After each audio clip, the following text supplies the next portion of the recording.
Alright, so today it's time for a Protoss vs Zerg in StarCraft 2, where we find ourselves on the map Dragon Scales. Now spawning here in the top left-hand corner, playing with the blue Protoss probes from Germany, we have ShoWTimE, and his opponent in the opposite corner with the red Zerg drones from South Korea. We're looking inside of the main of Dark. Alrighty, now this is a rather long game of Protoss vs Zerg, so I'm excited to find out exactly what ended up going down.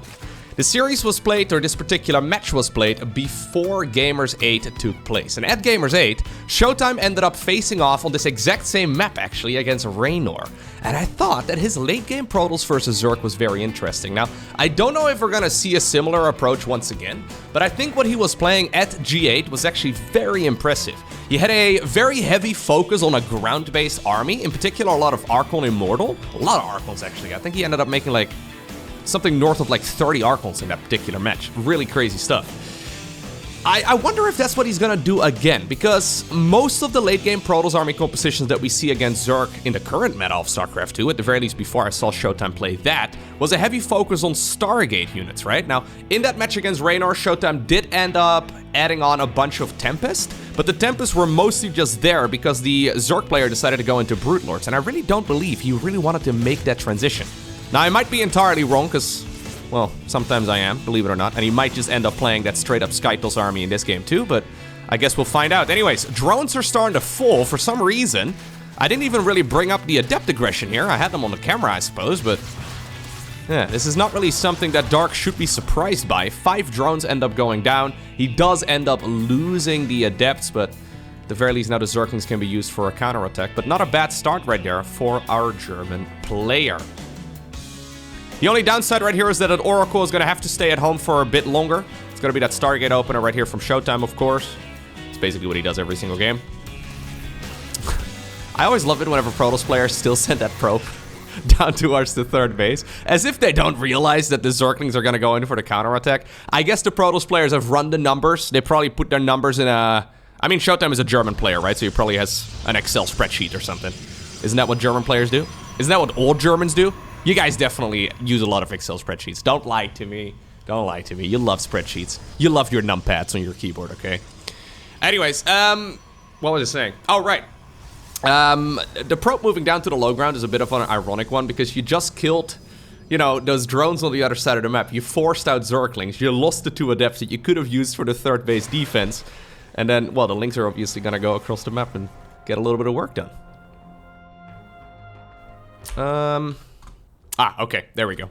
I was transferring some files, and I think I may have noticed a little bit of a hiccup. Normally there shouldn't be any lag in these videos, and it's probably nothing too significant, but if there were any issues up to this point in the video, they should be gone. From here on out, anyways. Hope it wasn't too bad.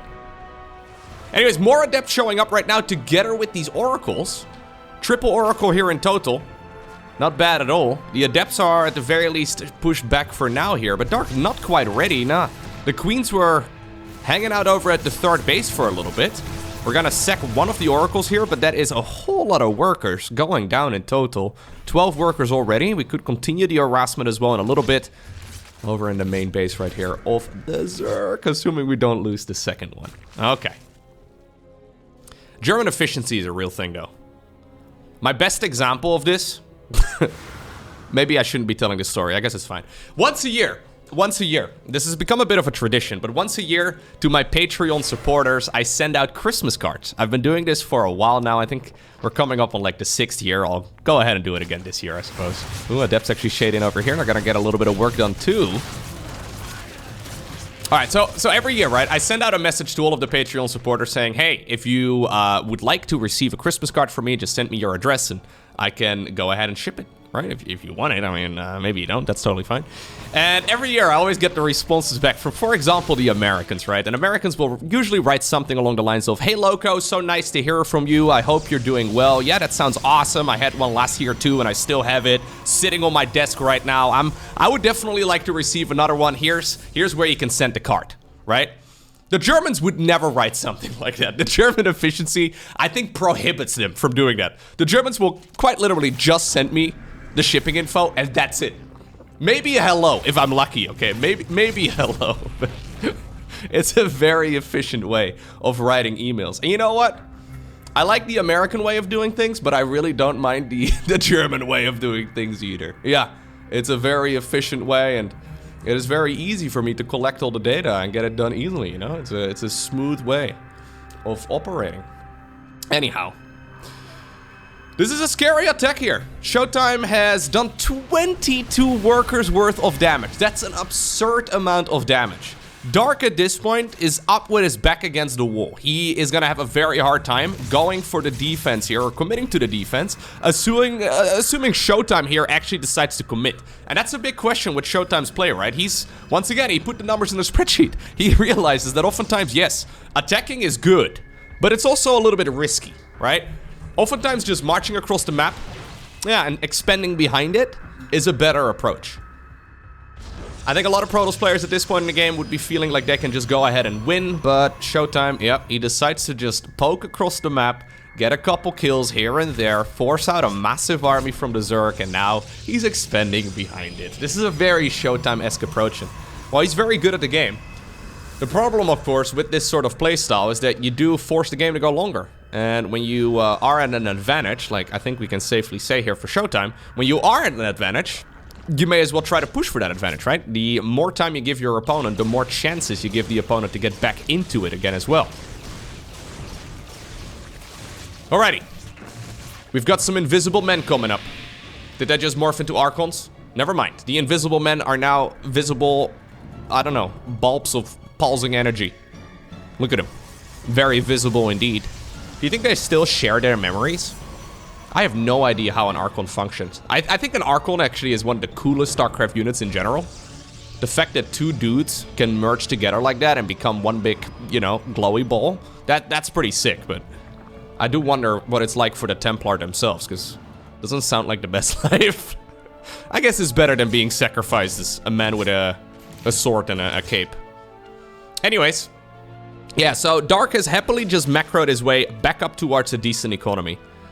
77 workers is good, but it's nothing really to write home about, right? And if you look at the supply count right now, this is looking not too bad here for Dark. The problem is that this is like a early mid-game type of army. And in order to sustain this army, you really need a massive economy. You can't really run this army off of 77 workers very effectively at all. So I wouldn't be surprised if Dark wants to, well, try to get lucky maybe and then rinse and repeat, but I wouldn't be surprised if he's going to transition towards something a little bit more sustainable, because this is an expensive force and he's ready to, quite literally, roll it all away. Stasis Ward there gets triggered. Nice positioning right there by ShoWTimE, trying to back up the Archons. Is he going to lose the probes? He might end up losing some of the probes, but I don't think that really matters all too much, although wouldn't have minded seeing him running at least a few of them. Disruptors trying to connect to whatever they can. Yeah, so the 14 probes here are real nice, but 14 probes at like the 10-minute mark is not nearly as significant as 14 probes at like the 7-minute mark. Just because ShoWTimE can very quickly remake them, right? A couple of rounds of chrono boost here. It's not like that army here was particularly cheap for Dark, right? Like, these units are pretty pricey. He's just gonna rinse and repeat though. He's just gonna rinse and get more and more of these Banelings going. +2 melee is the really big power spike for those Lings and Banes. And we're still a while away from that. Nice Purification Nova there by the German Protoss. Very efficient indeed. ShoWTimE, beautiful. Stasis Ward right there triggers most of the Zerglings that are coming in from the right. Big warping of Zealots is gonna help out as well. And even though that defense looks really difficult, and it definitely is not easy to pull off, ShoWTimE did an excellent job there. Yep. This is why that supply count can sometimes be a little bit deceiving, right? You look at the supply, you're like, Dark is now 50 supply up. That's significant compared to where Protoss is at, but ShoWTimE is building an army with quality. Quantity is not really the goal here. He's just trying to make more invisible people. There they go. Are you guys also gonna become... Really? Okay, yeah, so this is kind of what he was doing at Gamers 8. So I saw him doing a very similar style where he's focusing heavily on Archons. And this is interesting to me because the majority of the games, right? This would be the moment where Protoss will make the transition towards additional Stargates. They'll be thinking about carriers, they'll be thinking about Tempest, maybe a Mama ship, right? They have a couple different options at their disposal. ShoWTimE though is thinking of Archons. Stalkers being warped in over here. Lovely. I mean, we're gonna break through some of this, but this is real expensive. At the same time, there's a push over here as well on the left, but it looks like these probes at the very least managed to stay alive. Well, 8 of them in total ended up going down, but again, not really that big of a deal. Yeah, so notice the lack of activity right here for ShoWTimE, right? Like, he's just sitting there, he's just taking all of those banelings to the face, and he's slowly building up his Archon ball. He's not really aiming for a 5th, he's not really aiming for a higher amount of tech, he's not really even getting that many upgrades, he's just making more of the units that he's already been making, which is very different than what we normally see. So ever since that Archon harassment, he really hasn't been to the other side of the map very much. Or the Archon harassment? The Oracle harassment. Alright, anyways, now the banelings are trying to roll in. And the problem is that it takes about 22-ish banelings to kill one Archon. These Archons are incredibly efficient. Wonderful play right here by ShoWTimE. So I'm actually going to back up here for just a moment because I am curious as a StarCraft nerd as to what the trigger is right now for ShoWTimE to go for a move. Because couldn't he have made this move a little bit ago? Is he aiming for a specific number of Archons here? So he's got 13 Archons. Lucky 13, I guess. He's not maxed out, but he's like a warp in a way, I guess. Yeah, this is an interesting moment. Like, this is not really a timing attack, right? Like, normally when we discuss StarCraft 2 attacks, it's basically always linked to a bunch of upgrades finishing up. ShoWTimE could have gone for a similar move before. I think he probably wants to attack when he's maxed out, but in this game he ended up losing a bunch of stuff before. You know, he could have been maxed out by now if he may have traded a little bit better. So maybe in his mind, this is the maxed out, quote unquote, maxed out attack. I mean, it's a very powerful one, don't get me wrong. Zerg really doesn't have much against this. The main counter that Zerg players will usually have against this sort of army composition from ShoWTimE is, well, the Brute Lord. Brute Lords are amazing. Problem is, Dark has made a hive, yes, but he has not actually made a spire. So Greater Spire is not coming here anytime soon either.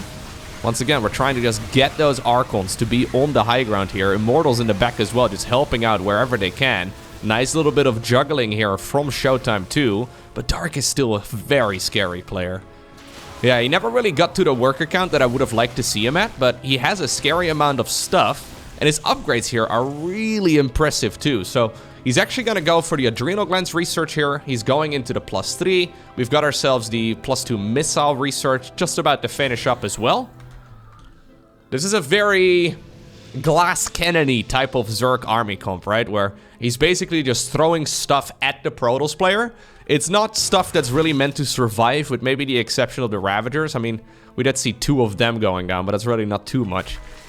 I think he's mostly just trying to keep that army of his alive, and or the Ravagers rather of his alive, and just throw the rest of it away.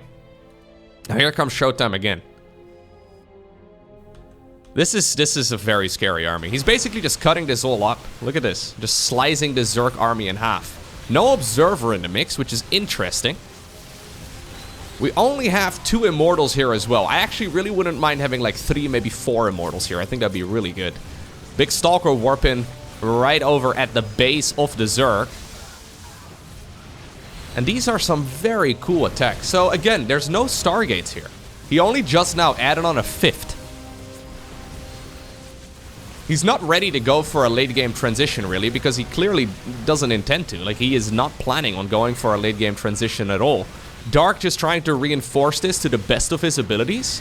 There's another Nova coming in, dealing a bunch of damage. Good defense here though by Dark. Very impressive control. It's so easy to mess this up. I think one of the reasons though why this fight went pretty good for Zerg, all things considered, is because of the fact that it's all creep. If there was an Observer here in the mix, or maybe if that Oracle would have used a few Revelations, or maybe if he had another Oracle alive from the earlier stages of the game, we could have used Revelation and got rid of some of the creep. At the very least, Dark is still alive here. I did not expect him to be in as good a position as he is right now. Dumping all of his gas on 11 additional Ravagers, so we're mostly done with making Banelings for now. And we're gonna try and just mine out those bases that he's now acquired, yeah. Static defense over here, not a bad call. He's got another hatchery here all the way in the bottom left. And this is not really a Protoss army that can split up particularly easily. I mean, he can do it, but he needs to be very careful. So we are slowly teching up, but it's mostly just gonna be more disruptors. Dark Templar as well. There you go. Fun fact about Archons, by the way, you can merge an Archon from a High Templar and a Dark Templar. We nearly ever see it, or we nearly never see it. We nearly never see it? Is that a... I guess that's correct. It sounds cursed in my ears, though. Anyways, you get what I'm trying to say. It's not really something we very often see. There you go. Banelings over here coming in from the left once again, but these are Desperation Banelings. Not for those Zealots. Those Zealots did probably not call them Desperation Banelings, but... I do. Yeah, so how many Archons are we at? We've already lost 22 Archons in total in this game. And we've got 7 at this point available. 8. So we're already up to 30 Archons. And it doesn't seem to me that ShoWTimE is in any mood here to tech up to higher tier units. Now he did bring an Observer in the mix. I think he actually could have won the game if he brought an Observer previously. Obviously, there's a lot of reasons as to why that StarCraft micro is very tricky. Okay, I was gonna say, there's a hole over there.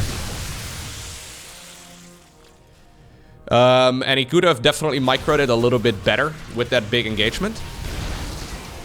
But a lot of the reason as to why I think that happened is because that fight took place on creep. It could have been a little bit pushed back at the very least when Protoss was trying to retreat from that fight. Maybe he thought, though, that he did have a an Observer in his unit composition. Okay, so we're gonna go for the base in the top right as well. Dark, not really making a switch up either, right? So from Dark's point of view, this game has been up... Well, it's been him up with his back against the wall ever since he lost those 20-something drones in the earlier stages of the game. So I think in Dark's mind here, he's basically just saying, yo, I thought I was dead ages ago. I am still around in this game, but it doesn't feel particularly comfortable. If I now decide to spend money on units that are going to be... Oh, okay, that stasis could have been massive. If I decide to spend money on tech right now and into units that are going to be helpful later on... That's one way to deny a Nova. I don't think it's particularly efficient. If I decide to tech up, I may not be able to actually survive the next attack here from ShoWTimE. But ShoWTimE really does play the game a little bit differently than everybody else. So rigid, right? Like, so defense-oriented. And he's doing a phenomenal job. Going after the Hive right now, taking down the base in the bottom left. Defending against that Roach attack in the top right. Hive actually in a lot of trouble. The Dark Templar do deal an absurd amount of damage per second. Oh my god, he got it. Perfect, right? German efficiency strikes again. Really lovely stuff right here by ShoWTimE. The precise number of units he needed. Just not an Observer. Yeah, no, he's got an Observer somewhere, but it's just, yeah, I think he constantly has to remake them.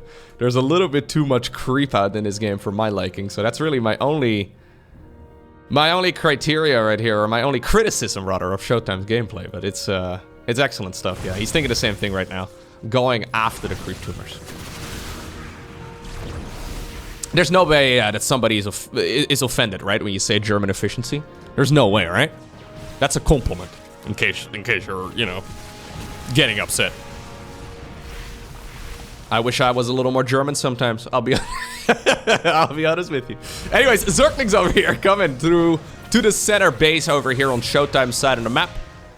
But these Lings, they can't really achieve much.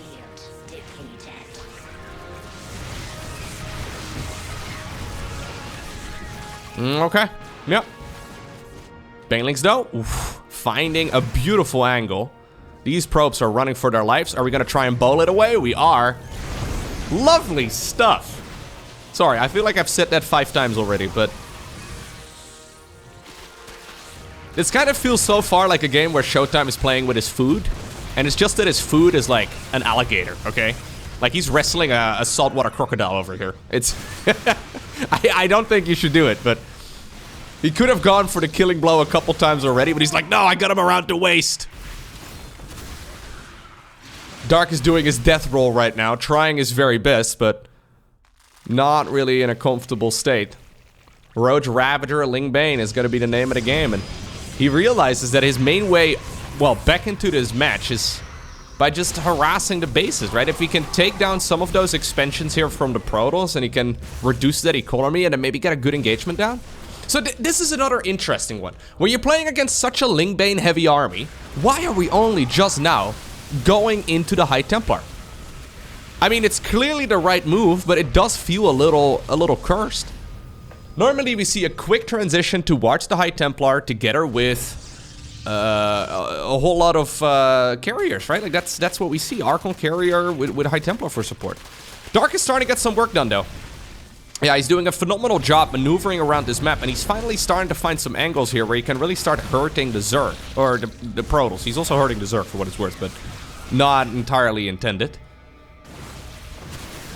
I don't think we really have any High Templar ready to storm just yet, but Psionic Storm is going to be an option. It's going to be really nice to have a couple Templar available in these outer bases, but Zerg, of course, a lot more mobile here than the Protoss. This expansion is going to end up going down, but if he can take down one of the bases, Dark that is, from the Protoss here as well, I think a base for a base is not bad. A couple of the Corrosive Balls do end up connecting. Disruptors here ended up falling as well. Excellent control here by Dark, who's just trying to kite his opponent deeper onto the creep. One hero, Dark Templar, trying its very best. Not all heroes wear capes, but this guy does. In the end, though, it's not enough. Not even Zeratul would have been able to achieve much there. Another hatchery, though, does fall in the center here, too. And I think that's 2 bases going down on the side of the Protoss versus, like, 2 as well for the... It's not really the end of the world. Dark here doing a phenomenal job. My god. Dark is such a scary player, right? He's like saying, yo, if you're not going to transition away from this unit composition, if you're not going to show me any carriers, I am not going to tech up myself either. Well, he's forced to remake his lair at the very least, because... that hive is long gone. A little surprised we only just now see it. Maybe there was another lair over here, and this is lair number 2? No, 3? No, it is number 2. Okay. Anyways.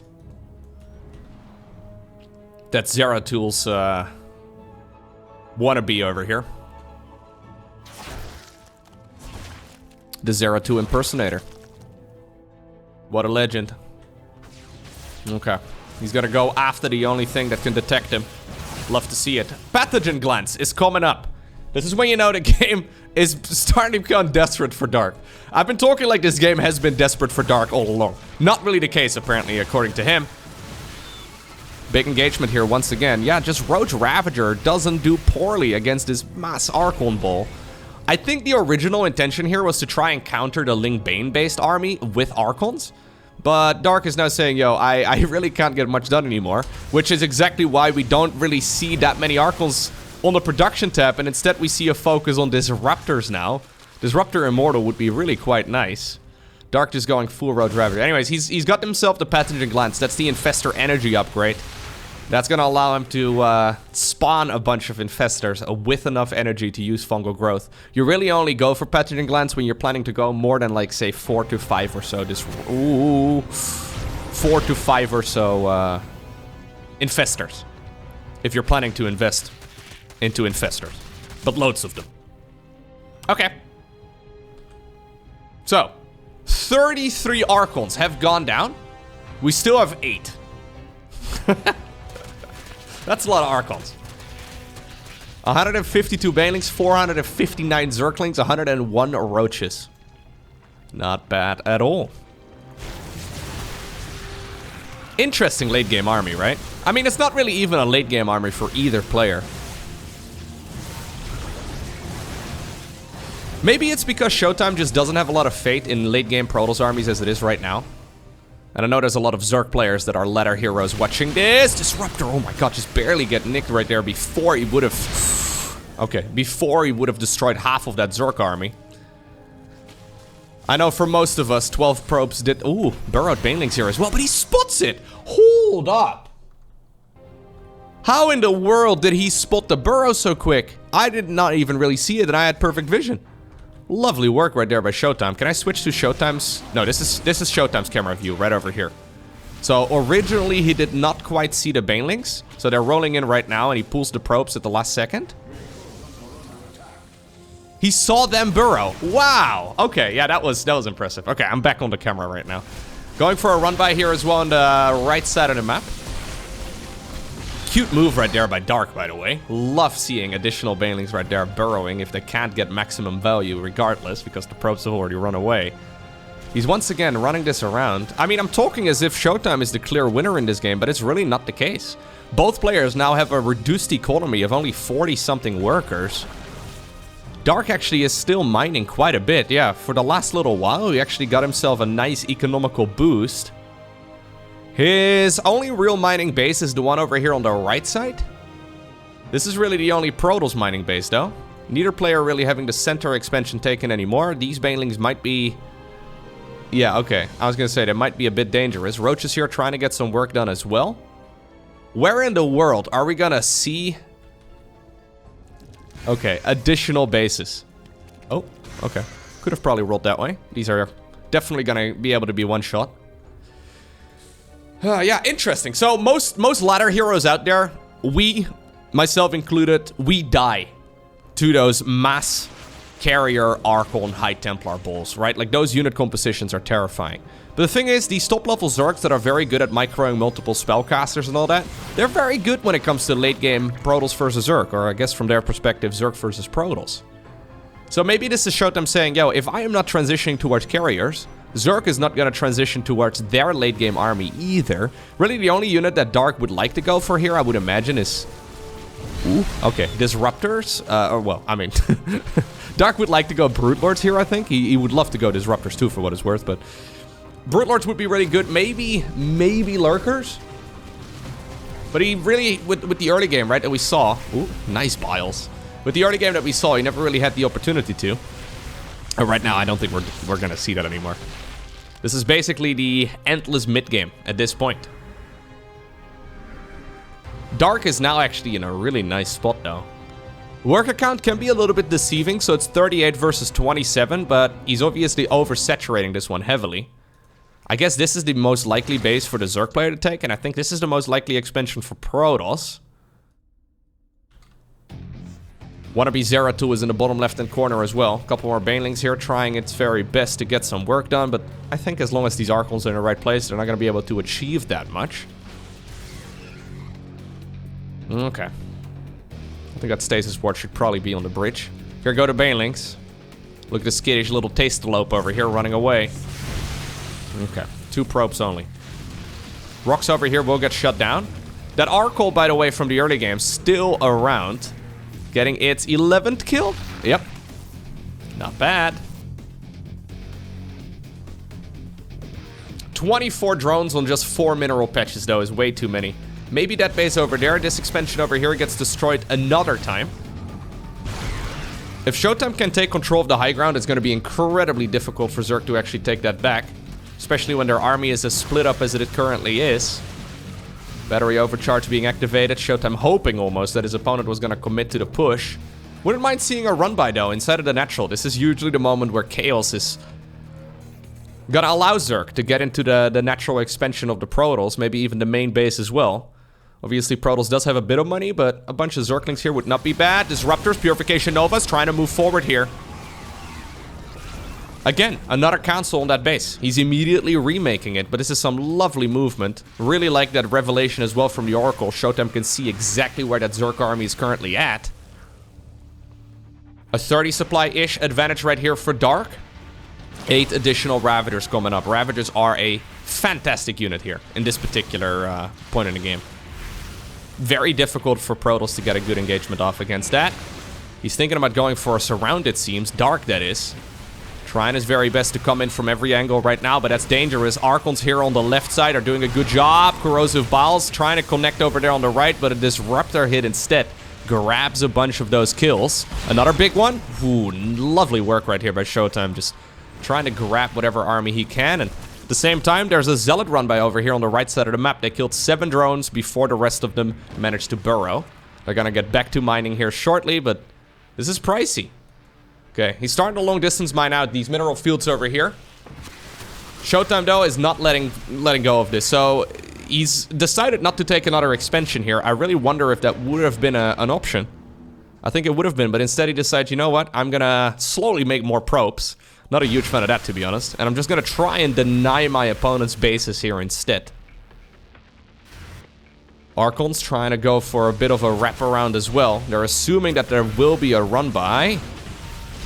It's really the disruptors, right, that are allowing this engagement to happen like this. More revelations going down. Beautiful dance right here by ShoWTimE. Again, a very efficient one, though.